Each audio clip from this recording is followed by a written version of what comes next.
The engagement party was in full swing when I arrived at the Grand Meridian Hotel, pulling my modest Honda into the valet area. My sister Jessica's Mercedes was already prominently displayed near the entrance, gleaming under the carefully positioned lights. She'd made sure of that, of course. Everything about Jessica's upcoming wedding had to scream wealth and status. I'd barely stepped into the lobby when my mother spotted me from across the marble floor. Her expression shifted from practiced elegance to visible disappointment in seconds. "Emma," she said, her voice carrying that particular tone of restrained displeasure she'd perfected over the years. "You wore that dress to your sister's engagement celebration." I glanced down at my simple navy shift dress, perfectly appropriate but clearly not expensive enough for the occasion. "It's nice to see you too, Mom." "Don't be dramatic. I'm simply saying Jessica sent you links to appropriate attire. She even offered to help you purchase something suitable." My mother's eyes swept over me again. "But I suppose we can't all make the effort." Before I could respond, Jessica materialized beside us, resplendent in a cream designer gown that probably cost more than my monthly salary. Her fiancé Bradley hovered nearby, looking uncomfortable in his custom suit. "Emma." Jessica air-kissed near my cheeks. "You made it. I wasn't sure you'd come, considering." She trailed off meaningfully. "Considering what?" "Well, the accommodations. Bradley and I booked the presidential suite, obviously. Mom and Dad have the executive suite. Most of the wedding party has the deluxe rooms." She lowered her voice conspiratorially, though her eyes gleamed with something sharp. "I know this is all very expensive for someone on a teacher's salary. I had them reserve you a budget room. 3rd floor. It's small, but it has everything you need." "That's thoughtful," I said evenly. "I try to be considerate of everyone's circumstances." Jessica smiled brightly. "Anyway, the cocktail reception is starting. Try to mingle, won't you? Though I know networking isn't really your thing." The next 2 hours were a masterclass in subtle humiliation. Jessica had invited 200 people to this engagement party, an elaborate affair that was apparently just the warm-up to the actual wedding weekend. Everywhere I turned, someone was discussing property investments, luxury vacations, or business ventures. My aunt cornered me near the champagne fountain to ask, in a voice dripping with pity, if I was still teaching those troubled children. "I teach high school English," I corrected gently. "The students are wonderful." "Oh, of course. Very noble work. Not lucrative but noble." She patted my arm. "Your parents must be so proud that at least one daughter turned out successful." By the time dinner was announced, I was ready for a break. The seating chart positioned me at a back table with distant cousins I'd met twice in my life. Jessica and Bradley held court at the head table, surrounded by their wealthy friends and business associates. During the salad course, my father stood to make a toast. "To my daughter Jessica," he began, his voice warm with pride, "who has built an incredible career in finance and found a partner equally accomplished. Bradley, welcome to our family. Together, you two represent everything we could hope for in the next generation." I noticed he didn't mention having 2 daughters. After dinner, I excused myself and headed to the front desk to check into my room. The lobby had quieted, most guests still at the reception. A young desk clerk greeted me with a professional smile. "Good evening. Checking in." "Yes, Emma Hartley. I believe there's a reservation." She typed quickly, then paused, her expression shifting to something puzzled. "Oh, yes. Room 302. Our budget accommodation." "That's fine. It's just," she glanced at her screen again, then at me. "Never mind. Here's your key card. 3rd floor, turn left from the elevators." The room was exactly as Jessica had described. Small, clean, functional, and thoroughly unimpressive. A far cry from the luxurious suites I'd seen in the hotel's promotional materials. I set down my overnight bag and caught my reflection in the modest mirror above the dresser. Same Emma as always. Same quiet, apparently unsuccessful Emma who didn't quite measure up. My phone buzzed. A text from Jessica. "Hope the room is okay. Breakfast tomorrow at 9 in the Skyview restaurant. It's formal, so dress accordingly." I was about to respond when another text came through, this one from my mother. "Please try to look presentable tomorrow. Jessica's future in-laws will be there." I turned off my phone and went to bed. The next morning I chose a simple gray pantsuit and minimal jewelry. Presentable but not ostentatious. When I arrived at the Skyview restaurant, the entire wedding party had already gathered. Jessica had clearly gone all out, floral arrangements on every table, a specialized breakfast menu, and what appeared to be a champagne fountain. Emma. My mother waved me over to their table with barely concealed urgency. You're late. And is that what you're wearing? It's 8:55, Mom. And yes. Never mind. Just try to make conversation, please. Bradley's parents are here. She gestured to an elegant couple who were deep in discussion with my father about golf club memberships. I found a seat at the edge of the table next to a bridesmaid I'd never met. She introduced herself as Veronica and immediately launched into a story about her recent purchase of a vacation home in the Hamptons. I nodded politely and focused on my coffee. Midway through breakfast, Jessica stood and clinked her glass for attention. Everyone, I just want to say thank you for being here. This weekend means everything to Bradley and me. We've worked so hard to build our careers and our life together, and having you all here at this beautiful hotel to celebrate with us is just perfect. Applause rippled through the room. Bradley stood and wrapped an arm around her waist. We're also excited to announce that we've just closed on a penthouse in the city. Jessica's bonus this year made it possible. More applause. My mother practically glowed with pride. And, Jessica continued, her eyes scanning the room until they landed on me, we wanted to make sure everyone could be part of this weekend, regardless of their financial situation. That's why we made arrangements for family members who might struggle with the costs. Because family is family, even when some of us are more successful than others. Several people glanced in my direction. I felt heat creep up my neck but kept my expression neutral. After breakfast, as guests dispersed to enjoy the hotel's amenities, Jessica approached me with her bridal party in tow. Emma, we're doing spa treatments this afternoon. It's $500 per person, so I didn't book you. I figured that would be too much on a teacher's budget.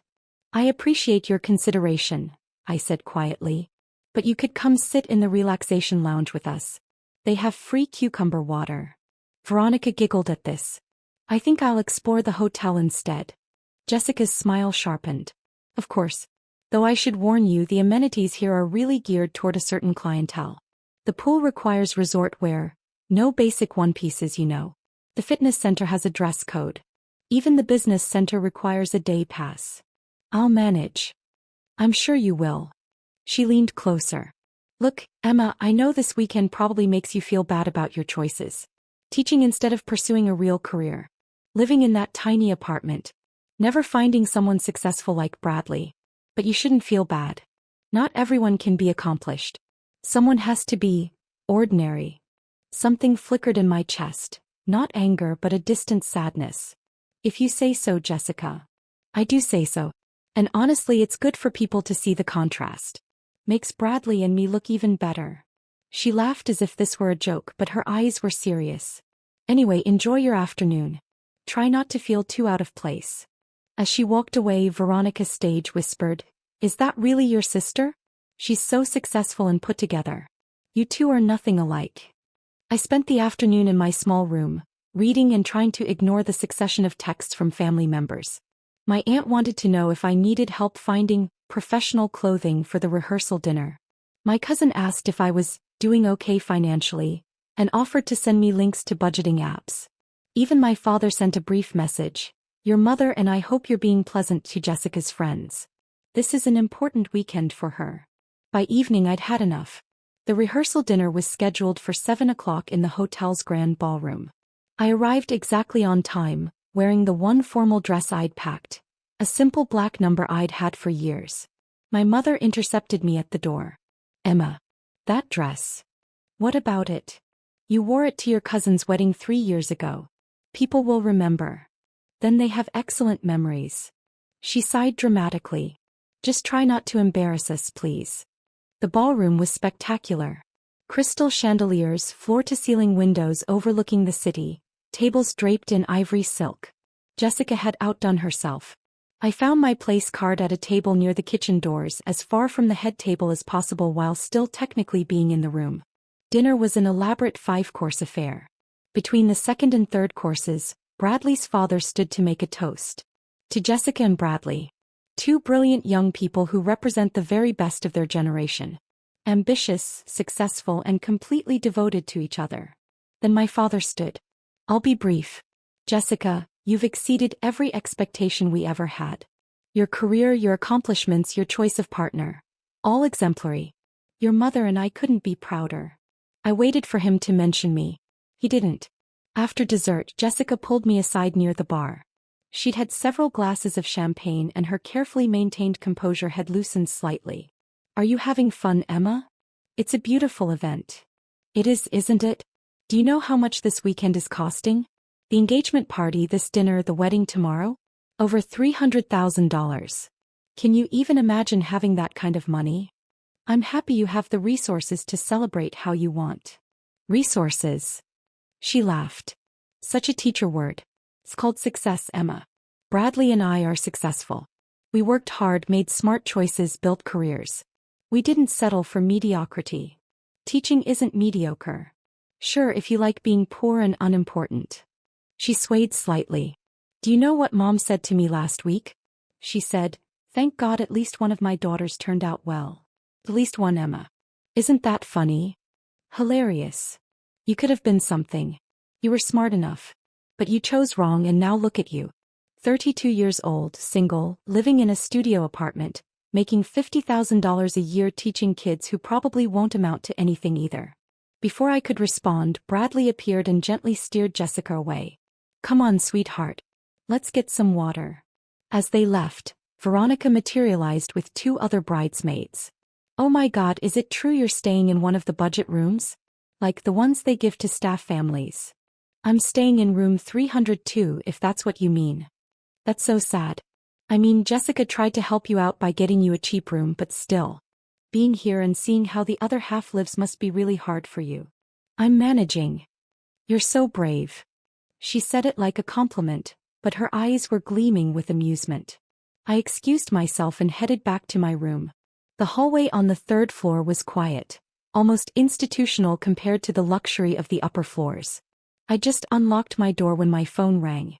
Unknown number. Hello. Ms. Hartley? This is James Mitchell, the general manager of the Grand Meridian. I apologize for the late call, but I wanted to personally welcome you to our hotel. I understand you're here for a family wedding. Yes, that's right. Wonderful. I also wanted to let you know that if you need anything at all during your stay, please don't hesitate to contact me directly. We want to ensure your experience is perfect. That's very kind. The room is fine. There was a pause. The room. Yes. Ms. Hartley, if I may ask, is there a reason you didn't mention your relationship with the property when you made your reservation? My sister made the reservation. And I prefer to keep certain things private, Mr. Mitchell. Of course. I completely understand. But if you change your mind about the accommodations. The room is fine. Thank you for calling. After I hung up, I sat on the edge of the narrow bed and allowed myself a small smile. Tomorrow was going to be interesting. The wedding day dawned bright and clear. I dressed in the one formal gown I'd brought, a deep emerald silk that I'd purchased years ago but rarely had occasion to wear. When I arrived at the bridal suite to check in with my family, my mother took one look at me and frowned. Green? To a wedding. It's a perfectly appropriate color. If you say so.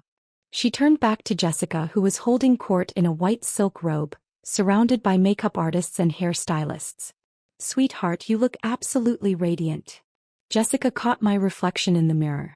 Emma. You came. I thought maybe you'd skip the actual ceremony. You know, given how uncomfortable you must feel. I wouldn't miss it. Well, you can't stay long. This room is for the bridal party only. You understand. I did understand. I left and made my way to the ceremony venue, a stunning outdoor terrace on the hotel's top floor. Rows of white chairs faced an elaborate floral arch. A string quartet played softly. It was objectively beautiful. The ceremony began precisely at 2 o'clock. Jessica looked stunning in her designer gown. Bradley looked appropriately moved. My father walked her down the aisle with visible pride. The officiant spoke about love and partnership and building a future together. I sat in the back row and watched my sister marry a man who would probably never know the parts of her that weren't carefully curated for public consumption. The reception was held in the grand ballroom, transformed now with thousands of flowers and elaborate lighting. I found my place card at a table with distant relatives again. Jessica and Bradley made their grand entrance to thunderous applause. The first dance was choreographed and perfect. The toasts were glowing. My father stood during dinner. Today I gained a son and watched my daughter become part of an exceptional partnership. Jessica and Bradley, you represent everything we hoped you'd be. Successful, ambitious, and completely devoted to excellence. Still no mention of having 2 daughters. Between courses, Jessica and Bradley circulated among the tables.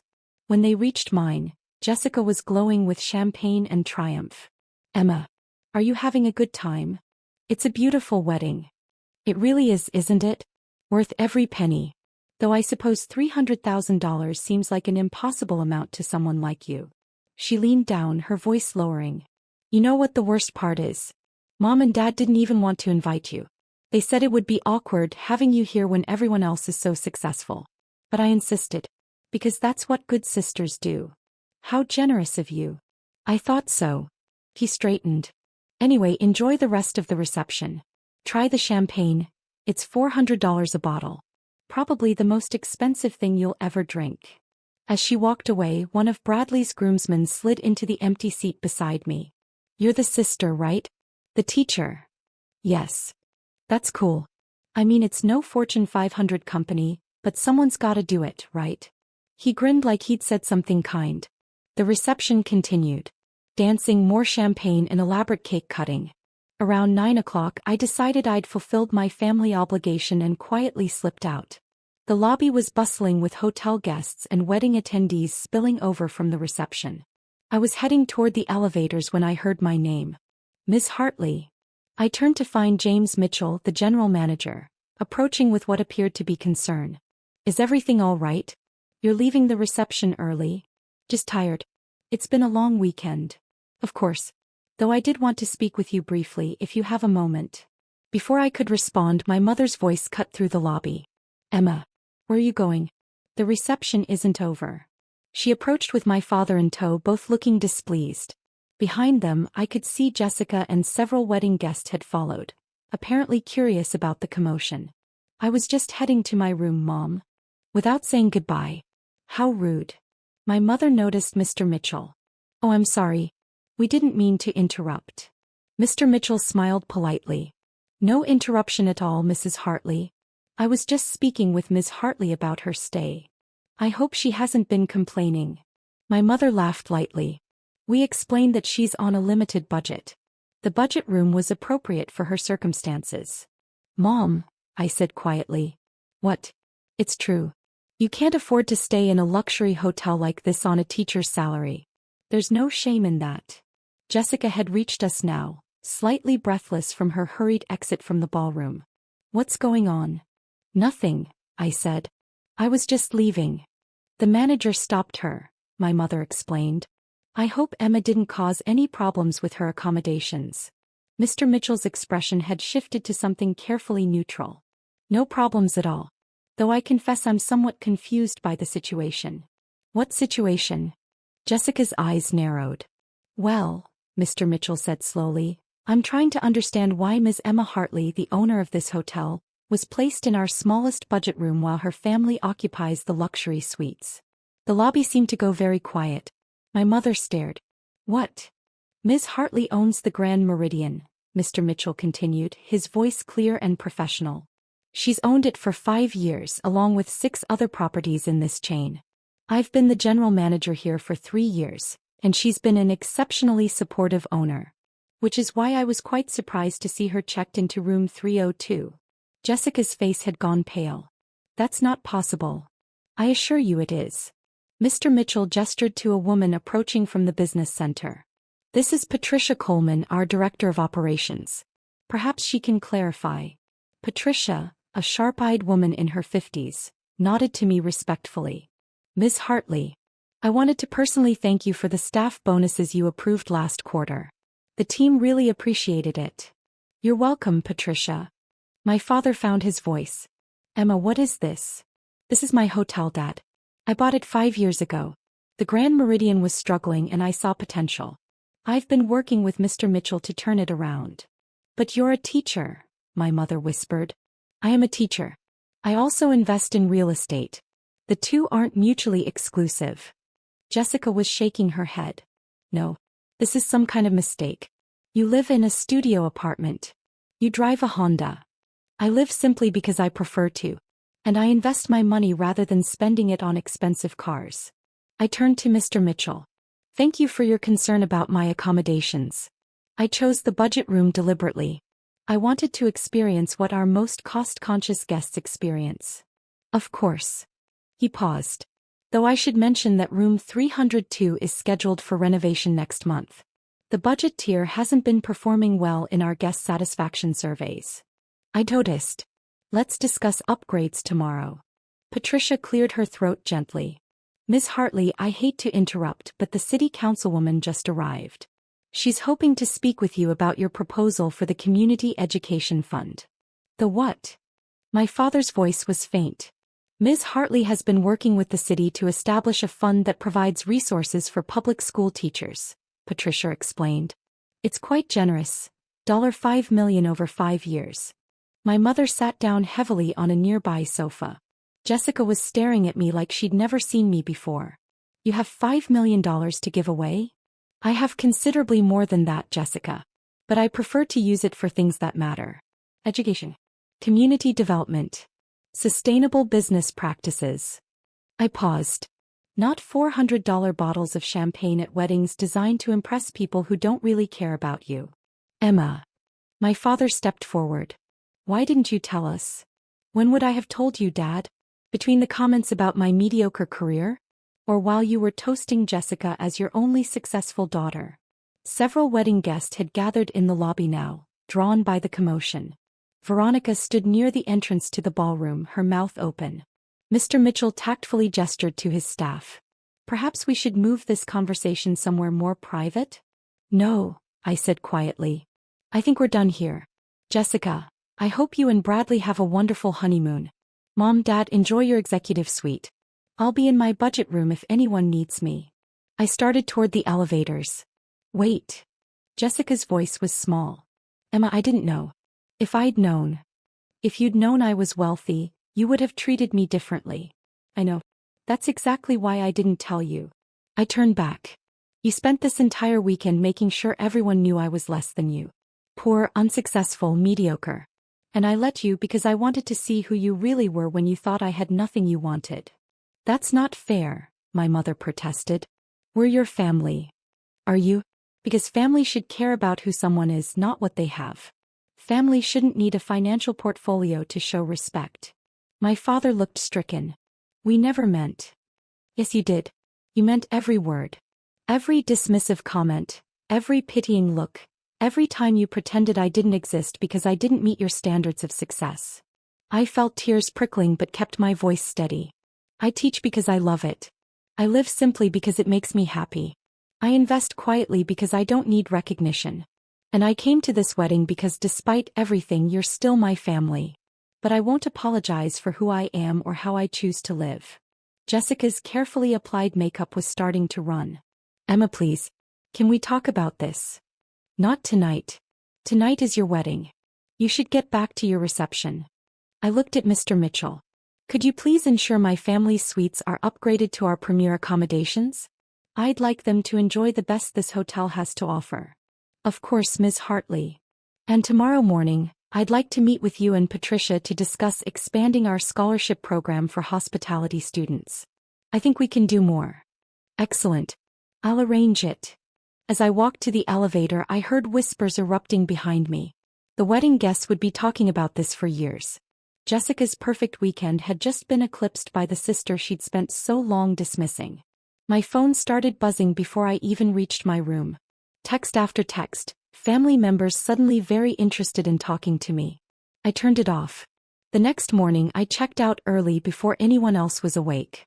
Mr. Mitchell met me in the lobby with coffee and a warm smile. I took the liberty of preparing the documents for the education fund, he said. And I moved up our meeting about the budget room renovations. Thank you, James. If I may say so, Miss Hartley, you handled that situation with remarkable grace. I don't feel particularly graceful. Nevertheless. He paused. For what it's worth, the staff here thinks very highly of you. Not because you own the hotel but because of how you run it. You remember names, ask about families, invest in training. That's rare. It's just good business. It's more than that. And I think perhaps your family will eventually realize what they almost lost. I wasn't sure about that. But as I drove away from the Grand Meridian, watching it shrink in my rearview mirror, I felt something settle in my chest. Not anger. Not even sadness anymore. Just clarity. My phone buzzed. I turned it back on. A text from Jessica. Please call me. We need to talk. I'm so sorry. Another from my mother. Emma, let's have lunch this week. There's been a terrible misunderstanding. One from my father. I'm proud of what you've accomplished. I should have said so before. I would respond eventually. But not today. Today I had a meeting with the city councilwoman about the education fund. Tomorrow I had a property inspection at one of my other hotels. Next week I was meeting with a group of teachers to discuss classroom resources. My life was full. It had always been full. It just hadn't been full of the things my family valued. And that, I was finally beginning to understand, was perfectly fine.